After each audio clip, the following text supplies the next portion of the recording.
Olá, bem-vindos ao nosso curso de Introdução ao Geoprocessamento com TerraView ou QGIS.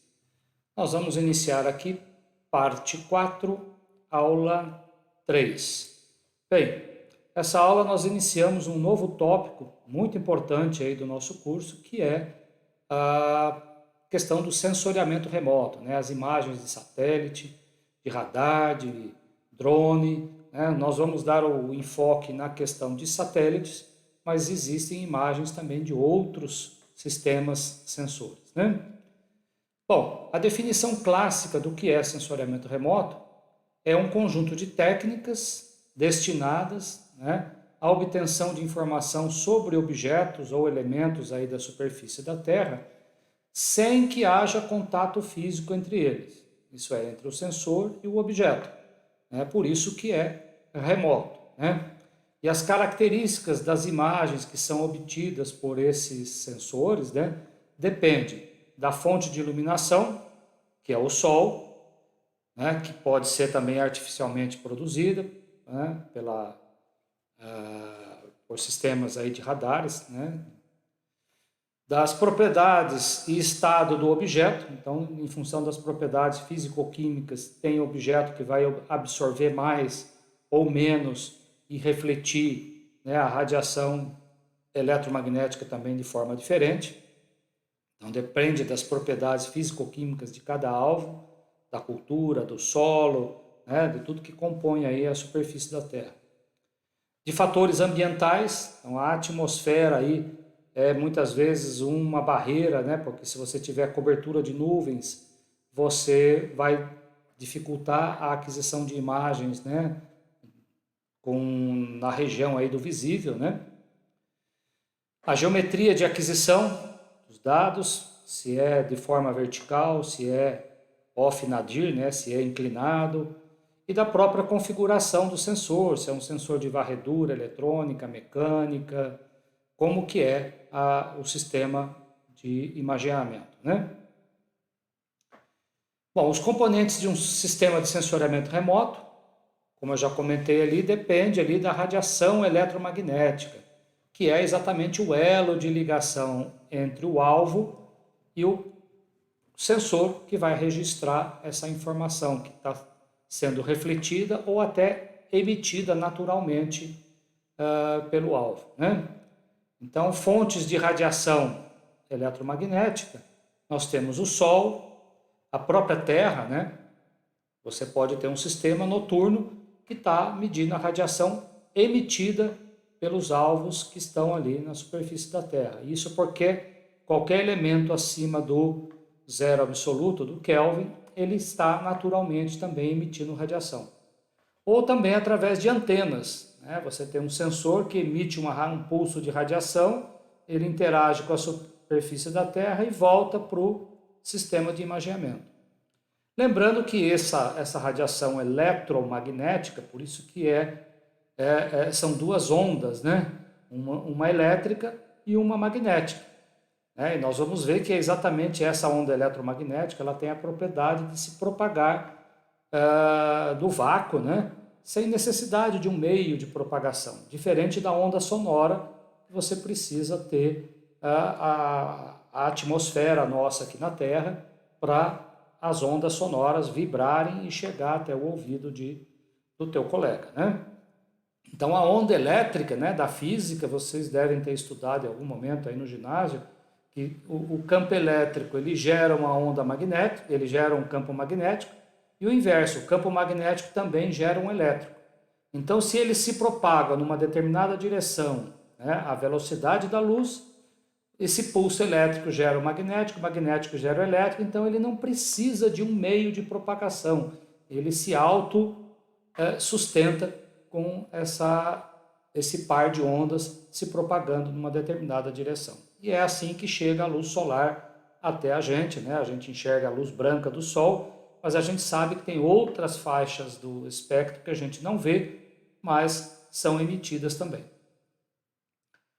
Depende aqui, né, dos sensores, que é o instrumento capaz de coletar e registrar essa energia refletida ou emitida. Então, a luz solar entra aqui pelo sistema focal aqui da câmera, né? Interage aqui com o sistema de espelhos e aí isso aí é direcionado para os detectores e internamente é registrada a imagem, né? E depende também do alvo, né? O elemento a qual se pretende extrair informações. Então você tem uma imagem aqui, né, do Rio de Janeiro, lá com o Maracanã, né? Então a gente vê dessa maneira e o sensor também tende a coletar as imagens, claro que vai depender da resolução, que a gente vai comentar daqui a pouco, né? Para termos a percepção aí dos alvos, né? E cada alvo vai refletir de maneira diferente em função das suas propriedades físico-químicas. Bom, o processo de formação de uma imagem, né, como eu disse, parte de uma cena. Então, por exemplo, a barragem aqui de Belo Monte, né? Você tem a atmosfera, né, nessa região, e o sensor que está lá no espaço. Em algum momento, essa luz refletida do Sol atinge o sensor, é digitalizada a informação, né, já num nível de o sinal elétrico, né, do detector cria um número digital e depois essa imagem digital, então, ela é transmitida, né, para a estação de recepção em terra, aonde é feito um pré-processamento para poder fazer os ajustes e correções necessárias e aí te entrega a imagem em algum dispositivo de saída lá, né? Você recebe um arquivo TIFF ou GeoTIFF, né, para poder tratar no seu sistema de geoprocessamento, tá? E aí você tem essa imagem aqui de satélite referente a essa área aqui no terreno. Bom, mas o processo de aquisição da imagem, então, depende aqui da fonte de radiação, no caso aqui o Sol, né? Ele está emitindo radiação em diversos comprimentos de onda e isso atinge aqui o alvo na superfície da Terra. Parte dessa radiação pode ser absorvida na trajetória, parte pode ser refletida ou espalhada aí para outras direções, mas perceba que mesmo uma pequena parte que chega ao objeto e reflete e volta aqui para o satélite, né, para o sensor, você consegue produzir imagens maravilhosas aí da superfície da Terra, tá? Lembrando que essa radiação aqui é aquele pulso de radiação eletromagnética em diferentes comprimentos de onda, né, dependendo aqui da fonte de radiação. Então a gente vai ver que o Sol emite radiação em diferentes faixas aí e você tem os detectores a bordo do satélite para registrar essa radiação em diferentes faixas. Está aqui, ó, uma parte do espectro eletromagnético, né? Nós temos aqui uma pequena faixa aqui, né, de comprimento de onda, que é conhecida como a região do espectro visível, que é a luz branca que chega até a gente, né, que a gente consegue, o olho humano consegue enxergar, que vai aqui do azul, do verde, vermelho, até o final aqui do vermelho, né? Daqui para trás, que é ultravioleta ou infravermelho, a gente já não tem a capacidade de enxergar. Mas você pode estar criando, né, artificialmente aí, detectores que são sensíveis a radiações em outras regiões do espectro. Então, daqui para trás, né, quanto menor o comprimento de onda, você tem regiões conhecidas aí como ultravioleta, raio-x, raios gama.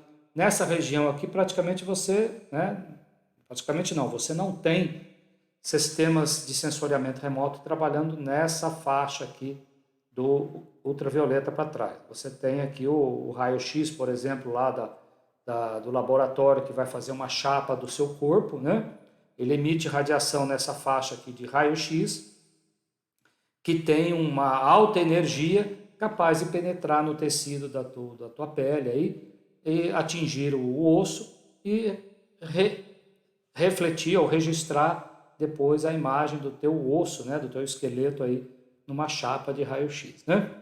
Então, essa faixa aqui não é usada no sensoriamento remoto na forma de imagens aí para o meio ambiente, somente para, né, imagens médicas, coisas desse tipo, tá bom? Nós vamos trabalhar do visível para frente. Então, nós temos aqui a região do visível e nós temos imagens que são registradas em diferentes intervalos aqui dessa região do visível, assim como também do infravermelho termal, né? E também nessa região de micro-ondas, né? Os sistemas aí de radares, né, trabalham aqui nessa faixa, aonde o comprimento de onda aí já é da ordem de metros, né? E aqui na região do visível a gente está falando da ordem de micrômetros, ok? Bom, só para ter uma ideia, o Sol trabalha nessa faixa de 300 a 2.500 nanômetros, né? Então você tem um pico de reflexão aqui nessa região aqui, né, que está pontilhada aqui, é a região do visível, mas perceba que o Sol continua emitindo radiação em outros comprimentos aqui, chamado de infravermelho, né? É a própria sensação de calor, né? A gente não vê o calor, mas a gente sente porque o Sol está emitindo radiação nessas faixas aqui. E perceba que tem algumas regiões aqui de absorção, né? A gente vai ver que isso aqui realmente tem a ver com elementos na superfície aí na atmosfera, né? Que é principalmente o H2O, né? O H2O faz com que absorva a radiação em determinados comprimentos de onda aqui do infravermelho. Mas olha também que o Sol emite radiação na área do ultravioleta, né? Por isso que às vezes você usa na tua câmera fotográfica um filme, películas ali que filtra essa parte da radiação aqui, né? Bom, a identificação dos alvos na imagem, então, depende da capacidade aí de cada sensor em produzir diferentes imagens com resolução espacial e também outras propriedades como a área, né, que vai ser imagiada, do comprimento de onda das bandas, dos valores numéricos da medida de radiância do alvo e pela data em que a imagem foi adquirida, né? Porque você pode estar trabalhando inclusive imagens de sensores orbitais, né, a bordo de satélite, sendo registrada periodicamente, você ter um acompanhamento histórico do que está acontecendo naquela área, né? Então nós temos aí o conceito de algumas resoluções. E a primeira aqui é a resolução espacial, que deve ser entendida como uma medida geométrica do sensor e representa a menor definição possível de uma detecção pelo instrumento em questão. Então você vê aqui, olha, que diferentes satélites olhando a mesma área no terreno, né? Você vê aqui uma edificação com uma resolução de 1 metro, depois com 5 metros, 10 metros, 20 e 30 metros, com diferentes satélites aqui. A gente vai conhecer também um pouquinho desses satélites aí. Outra resolução, a resolução espectral, que caracteriza pela capacidade do sensor em trabalhar em várias e estreitas faixas do espectro eletromagnético. Quanto maior o número de bandas e menor essa largura do intervalo, né, maior a resolução espectral de um sensor. Então nós vamos conhecer alguns sensores multiespectrais, né, que permite aí trabalhar intervalos de comprimento de onda. Então se você colocar num gráfico, você vai ter pequenos aqui com intervalos entre um mínimo e máximo de uma banda representada num gráfico aqui, né, colocando aqui o comprimento de onda no eixo X e a reflectância aqui do alvo no eixo Y. Já se você tiver um sensor hiperespectral, essa faixa é menor e a quantidade de bandas é maior. Então você pode praticamente ter uma assinatura realmente, né, espectral aqui, com mais detalhes sobre aquele alvo que você está imaginando. Ok? Nós já temos alguns sensores, tanto a bordo de satélite, como também de aeronaves, que podem fazer imaginamentos hiperespectrais. Né? Imagina que aí você vai ter que ter também computadores mais poderosos aí para poder tratar um volume muito grande de imagens, né? A resolução radiométrica de uma imagem é a capacidade de discriminar pequenas diferenças da energia refletida ou emitida. Então nós temos aqui diferentes imagens com diferentes resoluções radiométricas, de 2 bits, 4 bits, 6 bits e 8 bits. Tá? Então os pontos ou os pixels da imagem são representados por números que variam de 0, tá, até um valor final, que depende da potência que você vai colocar aqui sobre o número 2. Porque como é um dado binário, né, verdadeiro e falso, então por isso que é 2 elevado a n, né? Então o número máximo de níveis de cinza, né, o número final aqui, depende do número de bits utilizado na representação da energia registrada. Então por isso que o nível de cinza aqui, né, da imagem depende de 2 elevado a n. E, né, essas imagens que estão aqui à direita são um exemplo, né, de imagens com codificação aí, radiométrica de 8 bits. Então, 2 elevado a 8 vai dar o quê? 256 níveis de cinza. Isso é, variando do zero, que é o preto, né, na tela do teu computador aqui o zero vai ser o preto, e 255 seria o branco, ok? Mas nós vamos ver também que muitas vezes o zero, às vezes ele é reservado para armazenar o valor dummy ou o valor sem sentido numérico ali, quando você tem, às vezes, recorte na sua imagem, né, regiões que ali que não representam a informação propriamente dita, né? Bom, e temos também a resolução temporal. Se a gente pensar nas imagens de satélite, né, depois de um certo número de dias, o satélite volta a passar na mesma área no terreno, né? Então eu peguei aqui o sensor Amazônia 1, você tem que a taxa de revisita ou a resolução temporal dele, né, é de 5 dias. Isso porque ele tem uma resolução aí de 66 metros e pega uma área muito grande no terreno. Já se você pegar o sensor aqui do Cibers 4A, né, ele tem uma taxa de revisita, por exemplo, aqui de 31 dias para esse sensor aqui WPM, né? Só que a resolução dele é menor, né? Ele consegue enxergar mais detalhes aqui de 2 e 8 metros, tá? Mas a faixa de varredura no terreno também é menor. Enquanto aqui é 800, aqui você enxerga uma área menor de 92 quilômetros. Então a resolução temporal é de quanto em quantos dias você passa na mesma área, ok? Lembrando que às vezes esses satélites eles têm um sistema de espelho que ele consegue mudar a orientação ali na aquisição da imagem. Então, em vez de enxergar na vertical, ele pode enxergar para um lado e para o outro, e com isso você consegue diminuir essa taxa de revisita aqui ou a resolução temporal. Mas isso em casos específicos, você pode programar essa passagem do satélite. Bom, e aqui eu trouxe um gráfico bem interessante, útil aí na hora de começar a interpretar as imagens, né? É o comportamento espectral de alguns alvos e também aqui em relação a alguns sensores. Então esse gráfico representa aqui no eixo X o espectro, né? Pegando somente a parte aqui do visível, infravermelho próximo, infravermelho médio, tá? Eu não considerei o infravermelho termal, tá? E coloquei aqui a assinatura de alguns alvos. Então, se você vê, por exemplo, essa curva que está aqui em verde, que é a vegetação natural sadia, né? Você observa que na região aqui do visível, ela começa com uma baixa reflectância, depois ela sobe, atinge um pico aqui, né? Que corresponde exatamente à região da luz verde, depois ele volta a absorver na região do vermelho e depois reflete bastante na região do quê? Do infravermelho. Então, para a gente que tem o sistema visual humano, né, você só vai enxergar nesse pequeno intervalo. E é exatamente essa a sensação que a gente tem ao olhar lá fora e ver uma vegetação com a cor verde. Isso porque ela refletiu mais o verde e absorveu o vermelho e o azul, né? Já no infravermelho, você vê que reflete bastante. Então, aí a gente tem exatamente a sensação de quê?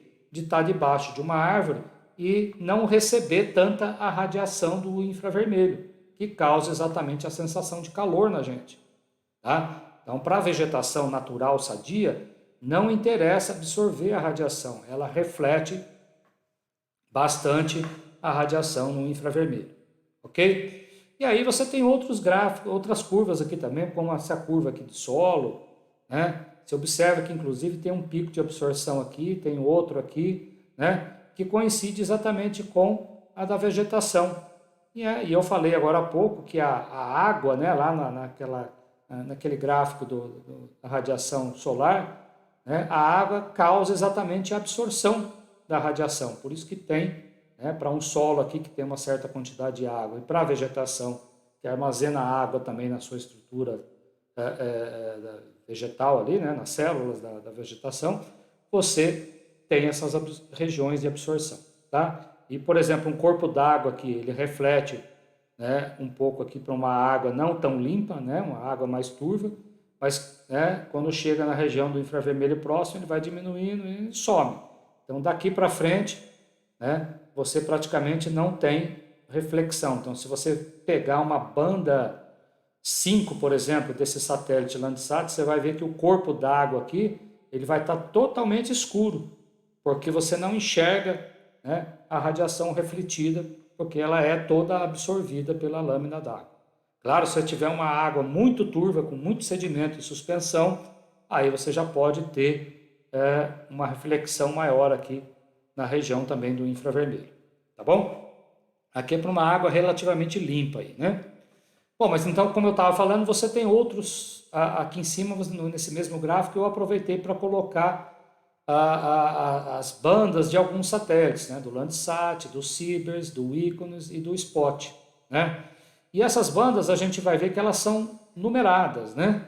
Então a gente costuma dizer que banda 1 do Landsat, a gente sabe que é a região do azul, a banda 2 é do verde, a banda 3 do infravermelho. Então perceba que eu coloquei aqui na forma de um retângulozinho, né? Porque a gente está trabalhando exatamente pequenos intervalos de comprimento de onda, tá? Para um sensor multiespectral. Você vê que a largura da banda 4 é um pouquinho maior do que as outras, né? Banda 5 você já está aqui na região do infravermelho médio. A banda 6 do Landsat, na verdade, é infravermelho termal. Então, na verdade, ela ficou lá para frente. Mas depois a gente volta com a banda 7 aqui, nessa região também do infravermelho médio, né?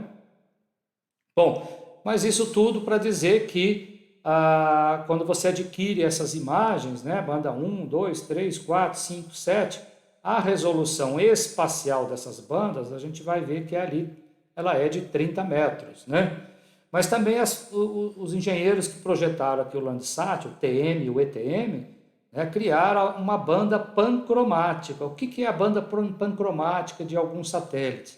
É normalmente uma banda que trabalha numa faixa mais larga do espectro, porém a resolução espacial dela é melhor, né? Cai aqui para 15 metros, por exemplo, no caso do Landsat, tá?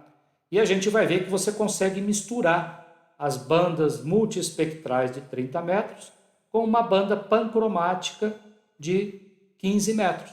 E aí você consegue ter uma imagem colorida e com uma resolução espacial melhor, né? A gente está falando aqui de técnicas, nós vamos aprender a utilizar técnicas de fusão de bandas aí para poder ter um produto colorido mais visível, né? Com mais detalhe, tá bom? Então aqui os outros sensores, né? Você vê que a numeração de alguns coincidem, tá? Mas se você já pega, por exemplo, o Spot, tá? O Spot, a banda 1 do Spot, na verdade, corresponde à banda 2 do Iconos, a banda 2 do Sibers, a banda 2 do Landsat. Então, nem sempre a numeração das bandas de um satélite é igual do outro, tá? Então, tomem cuidado com isso, né? A gente acaba, às vezes, fazendo besteira por estar interpretando uma banda, na verdade, a numeração dela corresponde a outra região do espectro e não aquela que você está imaginando, né? Isso porque a gente vai ver também que as bandas dentro de um arquivo TIFF, elas seguem uma numeração, tá? Que não é a numeração das bandas de um satélite. Isso depende de quem construiu, né? Quem disse quais bandas que vão estar dentro de um arquivo TIFF. Então, por exemplo, eu poderia somente colocar dentro de um arquivo TIFF a banda 3, 4 e 5. E a gente vai ver que para o QGIS, a banda 3, 4 e 5 vai representar internamente dentro do arquivo a banda 1, 2 e 3 do arquivo, tá? Então, quem tem que ter o controle da numeração das bandas do satélite com a número da banda do arquivo é você, usuário das técnicas de processamento de imagem que vocês estarão fazendo aí, ok? Bom, aqui só então para exemplificar aqui as bandas desse satélite Landsat, né, do azul, verde, vermelho, que é a região do visível, né? Todas elas, ó, 30, 30, 30, 30, banda 5, 30. A termal, que está lá na frente, ó, com 10 micrômetros, depois volta aqui para a banda 7, e depois a banda 5 aqui, desculpa, a banda 8 aqui com 15 metros. Então está aqui o intervalo inicial e final de cada uma dessas bandas, a descrição do espectro e as principais características, tá? Então, essas servem, inclusive, depois, como a gente for fazer classificação, a gente volta a falar um pouquinho sobre a utilidade dessas bandas para extrair melhor alguns alvos de interesse aí, tá certo? Bom, e no computador o que a gente vai ter é o quê? A capacidade de pegar as bandas individuais que estão lá no monocromático. Então, por exemplo, eu peguei a banda 3, a banda 4, a banda 5, cada uma nesse intervalo de comprimento de onda. Então, eu peguei uma do visível, né? Peguei uma do vermelho, infravermelho próximo e uma do infravermelho médio. E coloquei num filtro RGB da tela do nosso computador, né? O computador nosso ele trabalha com o princípio aditivo de cores. A gente vai falar mais disso na frente. Então ele trabalha com as cores primárias, né? O azul, verde e vermelho, conhecido aí como famoso RGB. Então se eu pego o R, jogo na banda 4, a banda 5 no verde, a banda 3 no azul, eu tenho essa composição aqui. Então como melhorar a qualidade visual de minha imagem? É aí que vai entrar as técnicas de processamento de imagem. Porque vocês vão aprender que vocês vão pegar exatamente as imagens brutas, sem processamento nenhum. Então você vai trabalhar as bandas individualmente, ou então depois numa composição colorida você vai ver o resultado. Tá? Sempre na composição colorida você só pode usar 3, apesar de eu ter lá 7 bandas do Landsat. Mas num determinado momento você vai ter que dizer quem vai no R, quem vai no verde, quem vai no azul.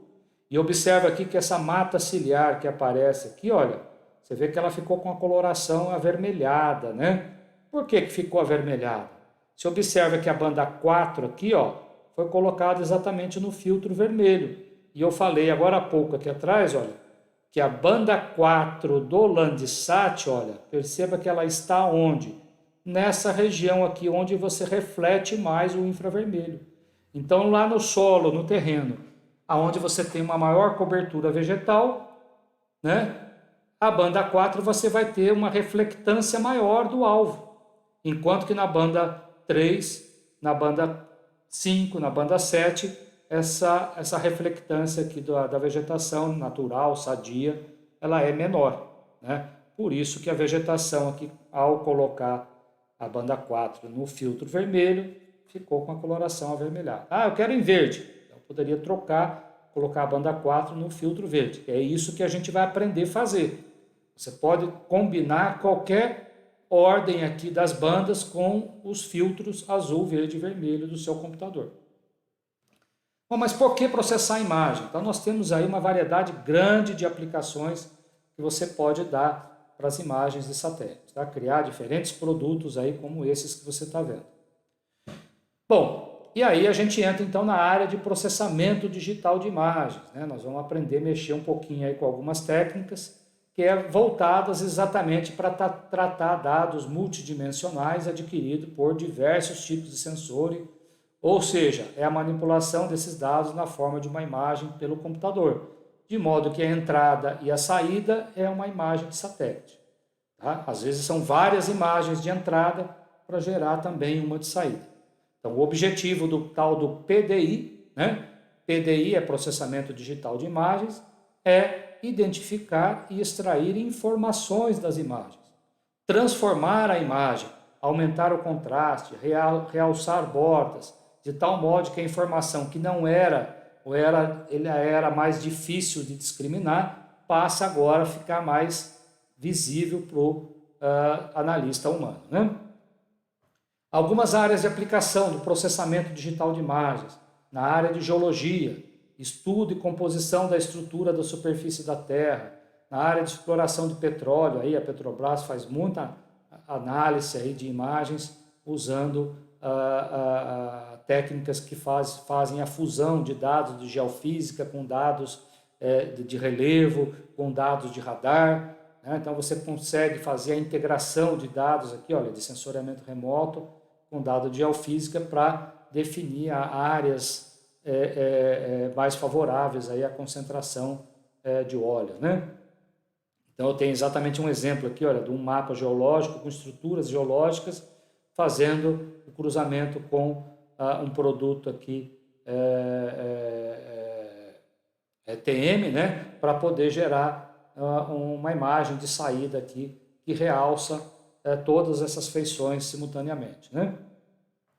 Na área de agricultura, questão da previsão de safras, né? Se você tem um histórico de imagens, aí você pode acompanhar o estágio de crescimento, né, das culturas, monitoramento, né, de plantações perenes, aí, monitoramento de grãos, seguro das plantações, né, para financiamento agrícola, e a predição de tempo na plantação. Tá? Então, o geoprocessamento, as imagens de satélite com o processamento de imagens, muito útil aí na área de agricultura. Na área de oceanografia, para monitoramento de zonas costeiras, ventos por escaterômetro, ondas de radar, né, de altimetria, modelamento ambiental das zonas costeiras, né, principalmente essa questão de derrames de óleo aí no litoral, né, para essa questão ambiental. Na área de floresta, determinação do tipo de cobertura vegetal, taxas de desmatamento e degradação ambiental e monitoramento de foco de queimada. São 2 projetos grandes aqui do INPE, né? O PRODES-DT, para questão de desmatamento e degradação ambiental, e o queimadas, né? Para monitoramento de focos de queimada. Então aqui a gente trabalha com sensores do termal exatamente para pegar as áreas que estão com incêndios florestais aí pelo Brasil todo, né? Outras áreas como cartografia, mapeamento da superfície, né? Você tem atualização cartográfica, análise ambiental, poluição, planejamento urbano. Na área de meteorologia, né? A gente já está falando aqui de outros tipos de satélite, normalmente são satélites meteorológicos, né? Onde ele tem uma órbita geoestacionária, né? Ele está sempre olhando para o mesmo ponto na superfície da Terra. São as imagens do GOES, do Meteosat, né? E aí você consegue ter imagens com uma frequência maior, só que também a resolução dela, né, já vai lá para a ordem de quilômetros, né? Que aí você cobre grandes áreas, que é exatamente para você ter essa visão sinóptica para estudos aí na meteorologia, né? Na área de biomédica também, você tem as técnicas de PDI sendo utilizadas para contagem de célula, tomografia, análise de imagens de raio-x e também na área de astronomia. Tá bem? Então, sensores digitais colocados a bordo de um plano focal de telescópios aí para poder fazer aquisição e processamento de imagens do espaço, né? Muito bem. E aqui só para finalizar essa aula, exemplos aí de processamento de imagens, né? No caso de composições coloridas, que a gente acabou de falar ali de uma composição RGB, ou às vezes de imagens somente monocromáticas. Em vez de trabalhar com azul, verde e vermelho, você pode trabalhar só com uma única banda, no monocromático. E aí, em vez de trabalhar com cores, você tem somente níveis de cinza, tá? Quando você tem apenas uma única banda. Lembrando que às vezes uma única banda já te satisfaz. Numa única banda ele mostra muito bem aqui as áreas que estão desmatadas e as áreas que não estão desmatadas. Então, às vezes também querer complicar demais as técnicas de PDI, querer usar 3, 4, 5 bandas simultaneamente, para quê?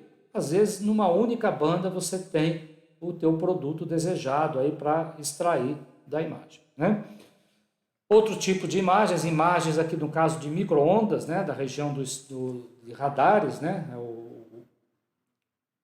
esse radar aqui da banda X com 3 metros, né, perceba que ela é bem diferente das imagens aqui, por exemplo, de uma fotografia aérea, né, com resolução aqui de 0,3 metros na região do visível. Quer dizer, aqui a gente enxerga exatamente como o sensor está registrando a imagem. Já aqui não, você tem um outro produto, para outras aplicações, inclusive, né, as imagens de radar têm a propriedade ali de não sofrer interferência das nuvens, né? Então inclusive uma opção de você continuar tendo imagens, principalmente aí da Amazônia, sem ter esse problema de cobertura de nuvens, né? Exemplo aqui de uma imagem do Icarus, é uma imagem antiga do Icarus, logo que ele foi lançado, mostrando aqui a usina de Itaipu, né? E aí eu até destaquei aqui que você consegue observar, inclusive, os linhões aqui, né? Veja que eu tenho aqui as torres e a linha de transmissão aqui passando sobre o lago. E aí você pensa assim, nossa, se o sensor ele tem uma resolução de 1 metro, né? Como é que eu consigo enxergar o fio que está passando aqui entre uma torre e outra, né? Será que o fio da torre ele tem 1 metro de largura? Não, né, gente? É que na verdade o que acontece? Como é que você consegue identificar alvos menores do que a resolução de 1 metro? Isso porque se você olhar o pixel, né, aonde está passando uma linha, né, de alta tensão, naquele trecho ali, né, dentro de um pixel de 1 por 1 metro, a reflectância média dos alvos que tem ali, porque a gente está falando ali de tudo que está numa área de 1 por 1 metro. Então você tem aqui água, água e água, mas tem nesse pixel aqui uma parte dele é o fio de alta tensão. E aí o que vai causar? Né? Vai causar uma reflectância diferente para toda aquela área em relação aos picos aqui acima e abaixo que estão somente dentro do corpo d'água, né? Então muitas vezes você enxerga o alvo, né, mesmo tendo uma dimensão menor do que a resolução do sensor que você está trabalhando, né?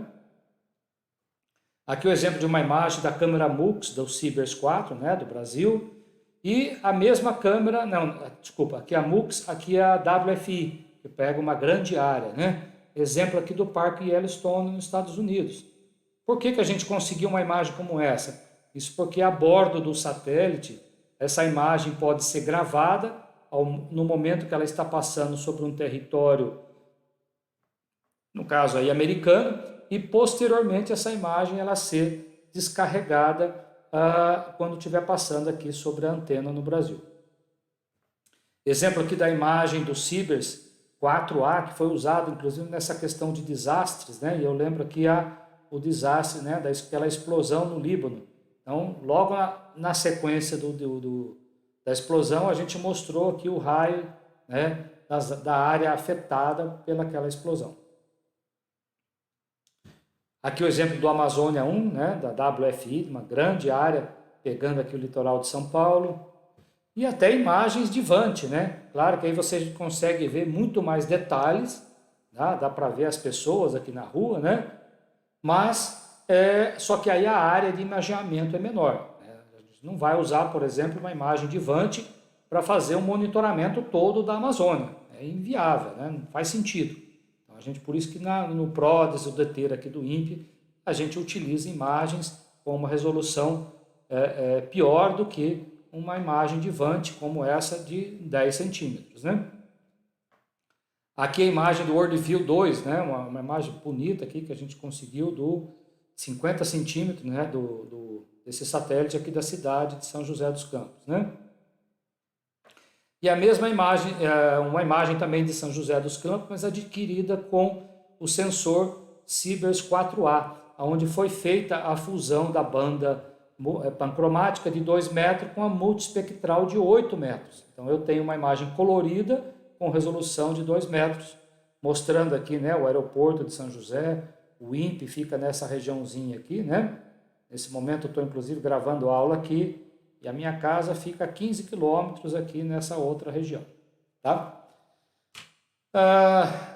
Imagens também temporais, né, para estudos aí da dinâmica e ocupação do solo. Esse aqui é um exemplo clássico aí da usina de Belo Monte, né, lá no Xingu, aonde antes da construção da barragem e depois da barragem aqui, né, onde se criou um lago para você ter a água aqui para passar pelas turbinas, né? Mas por outro lado também causou um impacto ambiental, porque toda essa área aqui que era irrigada pelo trajeto do rio, né, uma boa parte dessa água é desviada aqui por esse canal. Então se observa que aqui, né, praticamente ficou bem mais seco agora a água que passava por aqui, né? Inclusive teve aí uma briga com algumas reservas indígenas por conta exatamente dessa queda na vazão nesse trecho aqui, onde tem algumas aldeias. Bom, estágios do processamento de imagens. Então a gente entra com, né, a gente vai ver que a gente vai entrar com um conjunto de imagens, né, as diferentes bandas de um satélite, tá? E aí você tem as técnicas de realce, as técnicas de classificação. Nas técnicas de realce você tem aqui transformações espectrais, transformações espaciais. Claro que a gente não vai tratar de todas, nós vamos ver algumas dessas técnicas aqui, mas nós vamos ver também pelo menos uma técnica de classificação supervisionada para você obter um mapa temático a partir de um conjunto de bandas, tá? E depois o produto final para produzir um mapa, uma representação gráfica, e a delimitação dos objetos ali numa determinada área, tá bom? Então nós temos uma gama grande aí de técnicas, mas infelizmente nesse curso não dá para abordar todas elas, né? Bom, mas o que é então a imagem digital? Só lembrando que é uma matriz de pixels, né? E cada pixel tem um valor numérico. Então o elemento da matriz, que é o pixel, tá? Tem um valor ali, tem um índice associado, tá? Né? Que corresponde à resolução radiométrica. Como eu disse lá, se é 8 bits, cada pixel pode assumir um valor entre 0 e 255. Tá? E você tem a posição desses pixels definida pela linha coluna de cada um deles.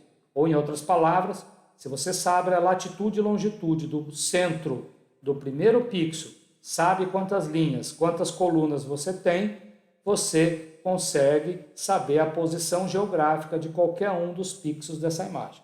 Então, são essas propriedades que são guardadas dentro de um arquivo TIFF, que a gente chama de GeoTIFF, para poder ter as imagens georreferenciadas para ser usada em qualquer SIG, né?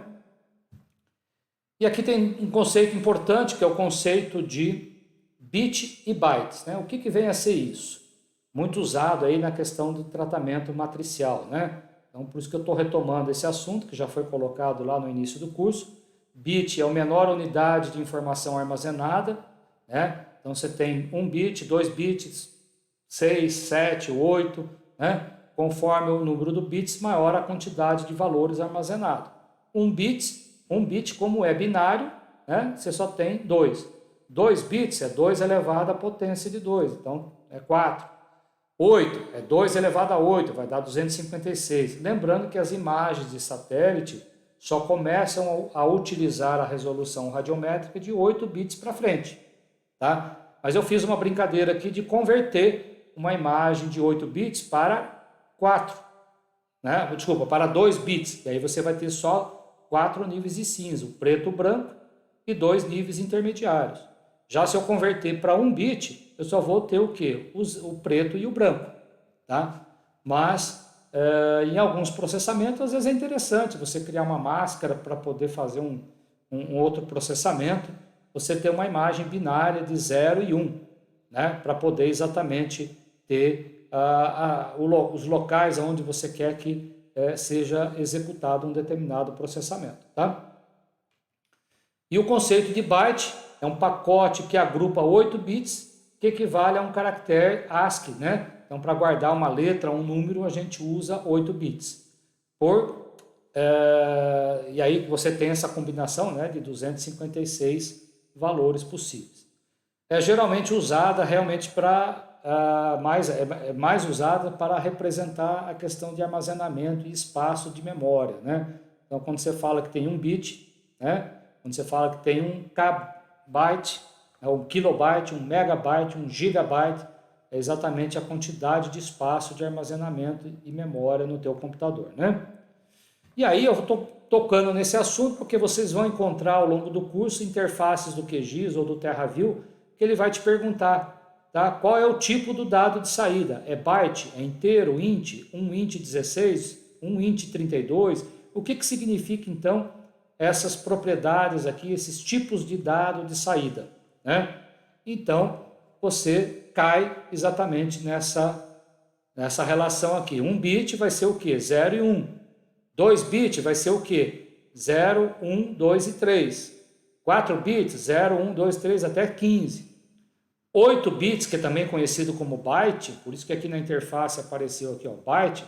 Quando a gente fala byte, significa que é 8 bits unsigned. E significa o quê? É de 0 a 255, tá? E normalmente esse é usado, o unsigned normalmente são usados aí como padrão, tá? Mas eu poderia ter, por exemplo, o 8 bits signed, significa o quê? Que em vez de ser de 0 a 255, eu posso ter o quê? De menos 128 até 127. E assim por diante, né? Quando eu passo para 16, a quantidade aqui aumenta, né? Se for positivo, unsigned, 16 signed, se for positivo e negativo, 32 bits a mesma coisa e 64 bits, tá?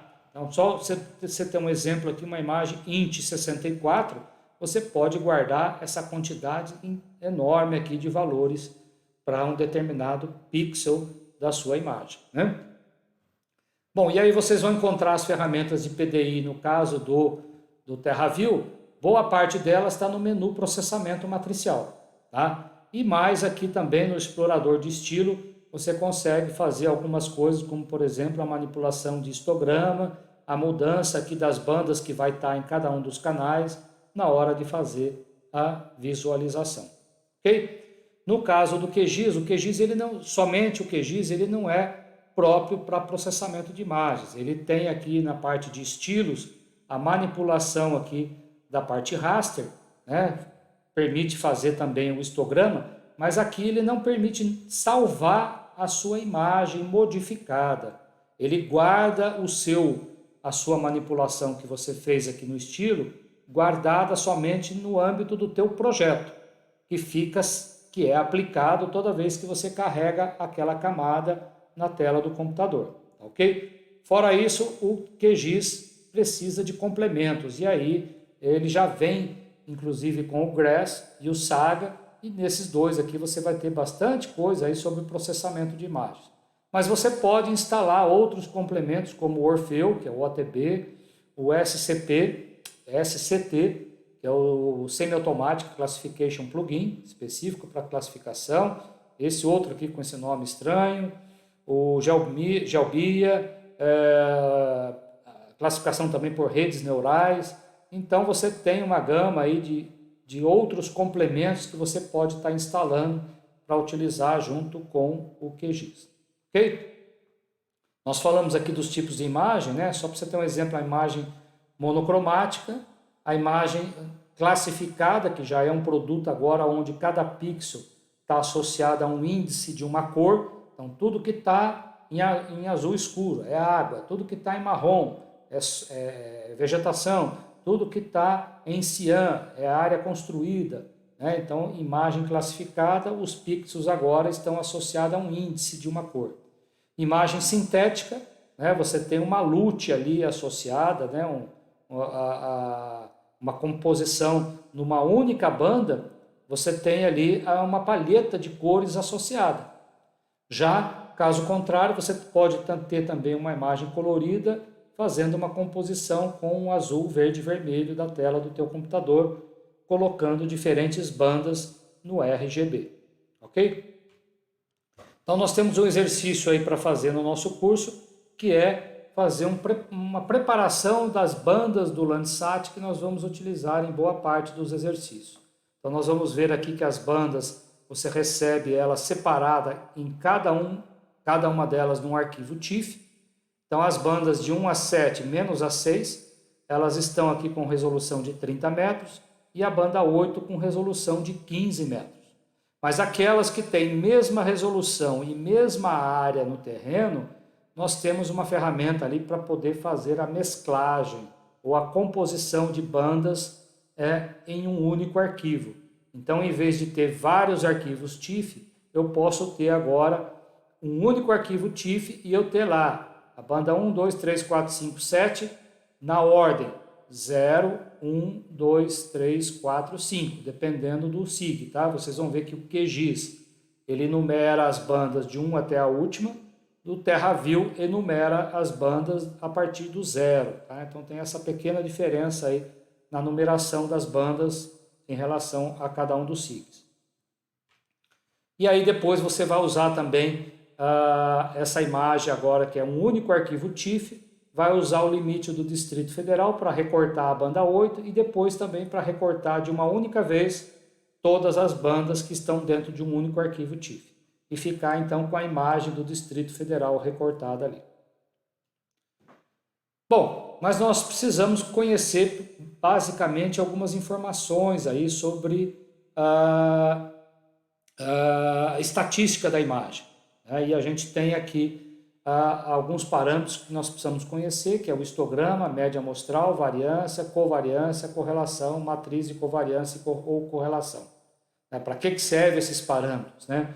Que é, inclusive, uma das primeiras coisas que às vezes a gente faz na hora de trabalhar as imagens aí, é conhecer estatisticamente como se comportam as nossas imagens. Claro que nós não vamos aprofundar muito, né, porque é um curso introdutório, mas o feijão com arroz é conhecer estatisticamente as imagens.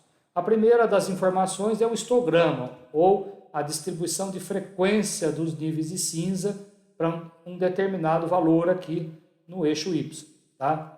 Então, no eixo Y você vai ter a frequência com que ocorre cada valor, e no eixo X o valor do nível de cinza, que vai do 0 ao 255, quando você estiver trabalhando uma imagem em 8 bits. Ok? Então, é a ferramenta básica utilizada aí para fazer, inclusive, o realce e a análise, né, inicial de uma banda de satélite. Ele é representado num gráfico, né, como a gente acabou de dizer aqui, que dá o número de pixels, tá, e a distribuição espacial, ou a frequência com que ocorre cada valor. O histograma ele revela a distribuição dos níveis de cinza de cada imagem e tem um caráter, como eu disse, ele é preliminar. Né? Você faz o histograma para conhecer, né, como é que se comporta ali. Né? Se você vê que, por exemplo, seu histograma está tudo compactado aqui na região mais escura, você pode estar modificando ele antes de aplicar outras técnicas de classificação. Tá?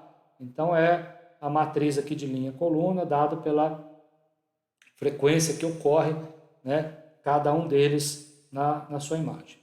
Então, exemplo aqui do histograma, né, o espalhamento dessa curva aqui, né, ou isso é a largura na base aqui do histograma, me dá uma medida do contraste, né, que também estatisticamente é dado pela variância dos níveis de cinza para um alvo ou mesmo para toda a cena.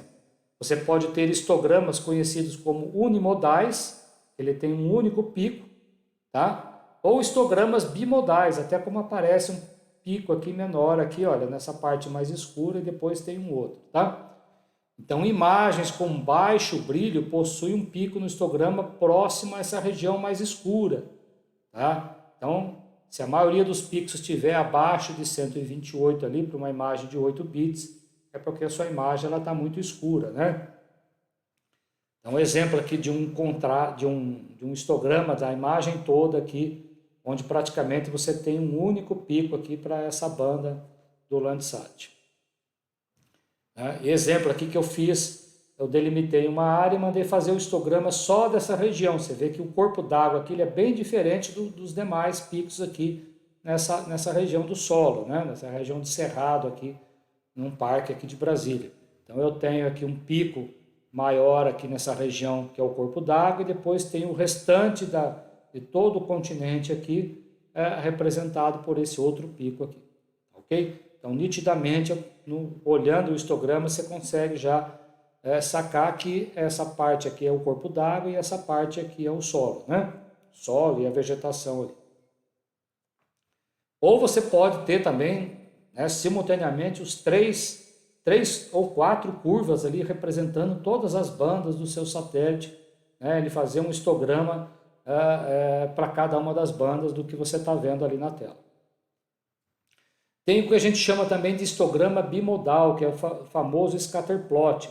Eu poderia pegar, por exemplo, a banda 3 e 4 e jogar no eixo XY aqui a posição em relação ao valor do nível de cinza. Então, na banda 3, esse ponto aqui tem um valor, na banda 4 tem outro valor, e ele vai plotar um ponto aqui nesse gráfico, né? Esse gráfico pode ser criado também de forma multiespectral, criando o que a gente chama aqui de um vetor, né, espectral. Então, se eu tenho um valor de nível de cinza para uma banda, para outra, imaginando que inclusive esse vetor ele pode ser numa quarta dimensão, numa quinta dimensão, né? Então, estatisticamente dá para você definir esse vetor espectral aqui. Ou, no caso, você visualizar alguns softwares de processamento de imagem conseguem mostrar o espaço tridimensional aqui, você ter a nuvem de pontos representando os diferentes objetos da sua cena. Tá? Ou, num caso como esse daqui, né, banda 5 e 4 aqui, né, se o ponto indica, um número, né, ou a porcentagem de pixels para um determinado valor em particular, né? Então, cada ponto na tua imagem pode ter uma quantidade de pixels com aquele valor, representa os níveis de cinza numa banda e na outra, né? E esse gráfico também, bidimensional, né, te dá uma ideia dos atributos da sua imagem. O que é isso aqui? É vegetação? É solo? É pasto? O que é essa nuvem de pontos, né? E essa nuvem de pontos, inclusive, me dá uma ideia da correlação da qualidade da informação associada a duas bandas. Então, quanto mais espalhado aqui, menor a correlação entre as bandas, né? Um parâmetro muito utilizado também é a média amostral, né? Então, se eu pego os valores de níveis de cinza de toda a cena ou de um alvo em específico, né? Somo tudo e divido pelo número de pixels, né? Então é uma razão aqui pelo número de pixels. Você pode ter aqui uma imagem escura. Você observa que a média aqui para uma imagem de 8 bits, né? Estou com o valor 55, então você vê que ele está abaixo de 127, ele está bem escuro. Já que uma imagem de alto brilho, né? O valor da média é maior do que 128, né? Então 128, né? Para essa cena aqui eu estou com um valor de 157. Então ela já está com um brilho maior, mas você vê que o contraste praticamente foi mantido o mesmo aqui, tá? Depois nós vamos ver, na hora de fazer o processamento lá do histograma, como fazer essa transformação aqui. E uma outra propriedade é a variância, né? A variância vai me dar uma medida ali dos níveis de cinza, né, em relação à média, né, o espalhamento do histograma na base ali do gráfico, né? Então está relacionado com o espalhamento, dá uma ideia do contraste. Uma imagem de 8 bits com um valor baixo de radiância, você vê que o contraste aqui, né, está bem escura a imagem. Já uma imagem com alta variância, né, você tem agora uma percepção maior de todos os alvos que estão ali na tua cena, né? A covariância entre bandas descreve o grau de correlação existente entre um par de bandas. Dá uma medida de quanto a informação contida num par de bandas ela é comum. Então isso ocorre muito, né? De você ter uma informação redundante entre uma banda e outra. E aí esse grau de correlação ajuda, inclusive, a definir se faz sentido você usar as duas bandas numa técnica de classificação ou você vai usar apenas uma delas. E tem também a medida normalizada, que é a correlação, né, entre as duas, que aí você vai ter a matriz de correlação para o mesmo conjunto de bandas. Então, numa forma aqui de matriz, né, você tem a matriz aqui de covariância, que ao longo dessa diagonal você tem a própria variância da imagem, porque ela por ela mesma, e afastado dessa diagonal você tem o valor da covariância, banda 1 com a banda 2 ou banda 2 com a banda 1, que você vai ver que é exatamente o mesmo valor, tá certo? Ou a matriz de correlação, que é a medida normalizada, ao longo da diagonal essa normalização passa para 1, e aí a correlação também, você vai ter o valor aqui de 1 com 2, 2 com 1. Então esses dois valores aqui tem que ser iguais, né? Ou 3 com 1, 1 com 3, 3 com 2, 2 com 3. Então esses valores aqui, né, ortogonal à diagonal, são iguais no relatório ali emitido, né? Então se a gente visualizar aqui, olha, uma estatística, por exemplo, com 3 bandas. Ele me deu lá mínimo, máxima, média, desvio padrão e depois a matriz de covariância. Então eu tenho aqui, ó, a variância da banda 3, a variância da banda 4 e a variância da banda 5. Então a covariância entre banda 4 e banda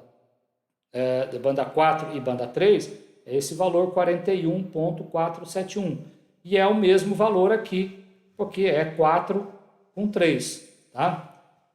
E por último, a matriz de correlação, né? Que é o valor normalizado. Então é 1, 1, 1. E na diagonal você tem também, a ortogonal aqui, a diagonal, você tem os valores repetidos aqui, que me dá uma ideia da correlação entre as bandas. Ok? Então, exercício 4.5, vocês vão lá ver como realizar uma estatística média, tanto com QGIS como com TerraView. Ok? Foi uma aula mais extensa, porque era introdutória, mas muito obrigado pela atenção. Até uma próxima videoaula.